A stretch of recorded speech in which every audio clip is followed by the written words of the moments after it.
Hi, welcome to Women's Mental Health whilst doing postgraduate studies. This was a presentation that was delivered at the NATSIPA conference in 2019, the end of 2019. This was set up for Indigenous women postgraduate students just to have a understanding of how postgraduate study may impact mental health. Presentation overview. This presentation went for about an hour, but it will be a much shorter presentation on here. This will be a basic run through of the presentation for anybody interested in just getting a little bit more understanding of how postgraduate studies do impact mental health, particularly women's mental health. The presenter is myself, Pep Phelan. I have a Masters of Rehabilitation Counselling where my elective focus was in mental health, particularly psychological injury and trauma. I've worked as a clinical counsellor and also was the senior clinical educator in social and emotional wellbeing at the Victorian Aboriginal Community Controlled Health Organisation, VACCHO. There's a number of topics: mental health and research, student impact factors, social and emotional wellbeing, and self-care. So we'll get started. Caring for myself is not self-indulgence.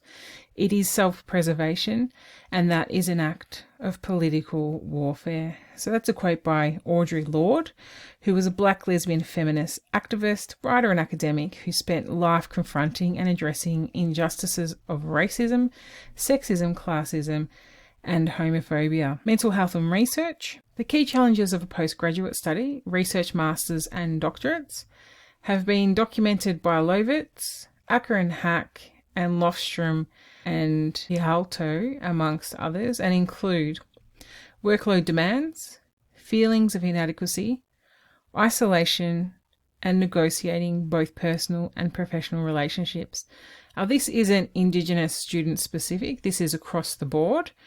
There are other elements that create further distress and dysfunction for people with Indigenous identities. Levesque et al. State in their research on mental health in PhD students, 1 in 2 PhD students experience psychological distress, and 1 in 3 are at risk of experiencing a psychiatric disorder, either over the short or long term.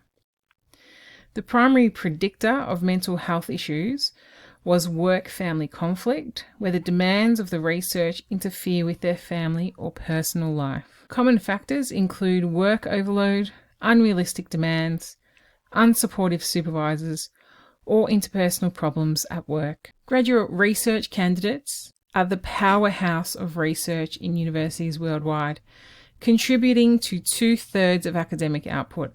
In the last 12 months, a global online survey found that graduate research candidates were 6 times more likely to suffer anxiety and depression than the normal population. A Belgian study suggested 32% are at risk of having or developing a common psychiatric disorder. Student impact factors, and this is Indigenous student specific. So factors influencing Indigenous PhD student wellbeing include financial concerns, workload and time management, including balancing employment, feelings of uncertainty about the future, feelings of inadequacy, such as imposter syndrome, lack of research progress, experiences of research supervision, acculturation, office working environments, university administration systems, isolation, managing personal relationships, childcare and family life, gendered experiences, specifically for women, and experiences of racism and the resultant inequality. Across the literature, some of the most common mental health issues present in postgraduate students include anxiety with a very high prevalence, depression with a very high prevalence, eating disorders, sleep disorders, substance abuse, non-suicidal self-injury, suicidal ideation, and psychological burnout. As you can see, these are pretty significant issues and obviously need to be dealt with in order for us to have a really great, sustainable, healthy, professional academic workforce. Factors affecting the attrition of Aboriginal and Torres Strait Islander students include vulnerability and shame, which is personal, and barriers, which is structural. So vulnerability and shame relating to lack of support networks, internal stresses, so academic preparation and prior experience, lack of confidence, fear and anxiety, homesickness and isolation and illness, and external stresses such as competing obligations, financial hardship, lack of information about programs. Structural barriers include culturally unsafe environments, so racism and discrimination, lack of Indigenous content, cultural insensitivity by non-Indigenous staff, and lack of Indigenous staff. Program characteristics, workload and teaching formats and unclear expectations, and also challenging admission processes. So the definition of attrition is the unpredictable and uncontrollable but normal reduction of workforce or human resources due to resignations, retirement, sickness, or death. In context of this particular presentation, it's about how do we keep Aboriginal and Torres Strait Islander students and researchers engaged and finishing their programs. So factors affecting the retention of Aboriginal and Torres Strait Islander students. Retention. So resilience, so personal resilience, support networks, family and peer, role models, other Indigenous academics, motivations, making a difference for Indigenous people, being a role model and improving career options, personal attributes such as confidence and resilience, perseverance, life experiences and skills, and support seeking. Resilience is quite a politically charged term. We're just speaking about resilience in this particular presentation as the ability to overcome obstacles and bounce back from adversity.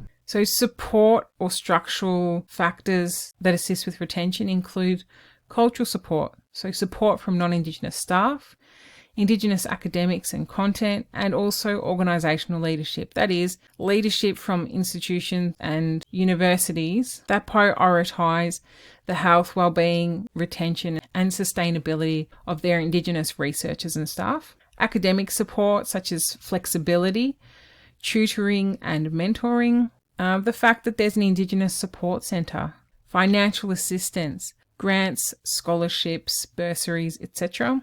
And preparation, orientation to organisational systems and processes, the organisational environment, and also understanding of roles and responsibilities. Social and emotional well-being. Factors that impact on social and emotional well-being.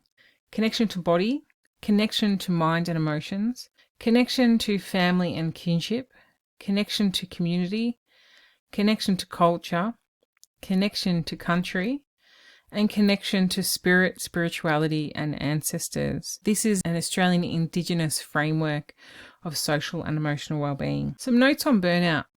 Burnout is a cumulative process marked by emotional exhaustion and withdrawal associated with increased workload and institutional stress that is not trauma-related, and feelings of frustration, powerlessness and diminished morale result.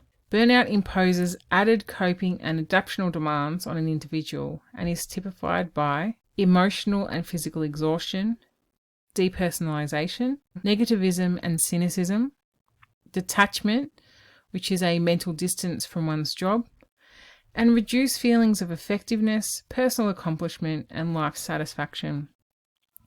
It is well known that researchers and academics do suffer from considerable levels of burnout. So please pay attention and consider whether this is already a factor in your academic career. Burnout can be triggered by exposure to multiple and continuing research or work stresses, including the demanding and unrelenting nature of the job, combined with a toxic mix of lack of resources and support. Burnout can also be triggered by certain personality traits, and research has linked burnout to a person's evaluation of themselves and their abilities, a trait known as core self-evaluation. Low core self-evaluation is when someone has negative views about their own skills and ability to control situations. People with low core self-evaluation are susceptible to burnout as they likely view difficult work assignments as threatening or overwhelming rather than achievable challenges. Keys to reducing stress and improving well-being as research students. Engage and stay connected to support networks. Stay connected to your family, your friends, and your peers. Find role models, particularly those who have walked the path before, and remain engaged with mentors. Understand personal motivations for the work and live in alignment with your personal value system. Strengthen personal protective attributes such as confidence and resilience building. Fortify perseverance. Draw knowledge and strength from life experiences and skills, and ensure early support seeking. Seek out and/or demand cultural support, particularly support from non-Indigenous staff, Indigenous academics, and from the organisational leadership. Engage with the Indigenous student body and/or centre. Participate in study groups and social events. Seek assistance and peer support. Be proactive in getting academic, administration, and financial support. Apply for scholarships and funding. Build your research skills. Get to know the systems and processes. Understand what is available for you and fill any knowledge gaps. If what you need isn't available, request it. Self-care.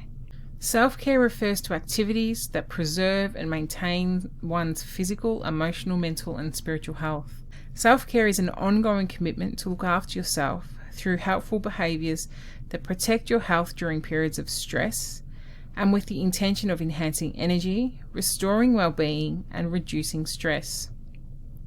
Self-care can also be about processing emotional responses and reactions to our life and doing things that we might find difficult, such as asking for help.